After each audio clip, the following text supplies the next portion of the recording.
Bangkay na ng matagpuan sa Amadeo, Cavite ang isang mag-asawang nawala sa Tagaytay. 4 na buwan na ang nakakaraan.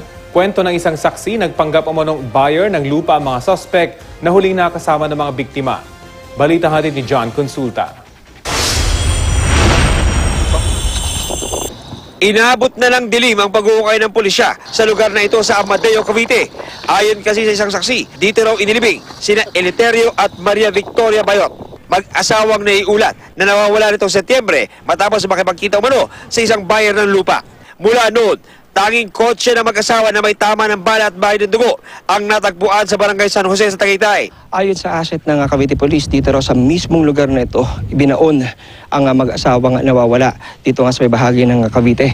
At kwento pa ng asset ay matapos daw ilagay dito yung katawan ay ginamitan daw ng mga lumang gulong at sinilaban ang mga katawan para wala nang matira sa ebidensya. At para nga mapagtakpan pa ang krimen ay naglatag daw ng mga basurang ito para pagmukaing ito'y lamang isang tambakan. Star witness na ang turing sa saksi. Sa eksklusibo kong panayam, sinabi niyang nagpanggap na buyer ng lupa ang mga suspect noong September 1, tugma sa huling ginawa ng mag-asawa bago sila nawala.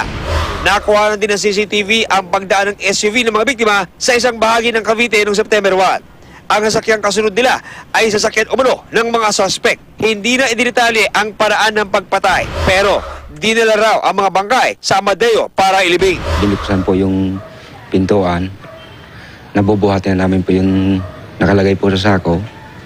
Pag hawak ko po dito po sa may balikat, napakuha po ang kamay ko, dito po napatama ka. Sabi ko, tao.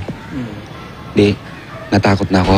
At sa itinurong site, na-recover nga ang ilang buto, kabilang ang daliring may suot pang gintong singsing. Kinumpirma ng mga anak ng mga biktima na singsing ito ng ina. Hindi ko makakalimutan yung singsing na yun eh. Kasi ever since nung pinapalaki niya kami, laging missing na rosary. Nagpapasalamat po kami sa mga pulis na yun nga po, hindi sila tumitigil sa paghahanap sa magulang ko. Napakalaga itong testimonial evidence ng ating testigo para sa kasong ito. Tumanggi muna mga pulis na pangalanan ang mga suspect, pero ipinaalam na ang nasisilip nilang motibo sa double murder. Yung motibong tinitingnan namin initially nung nawala siya yung mag-asawa nung September 1 dyan sa Tagaytay ay tungkol sa lupa, sa bentahan ng lupa. Mula sa Cavite, John Consulta, GMA News.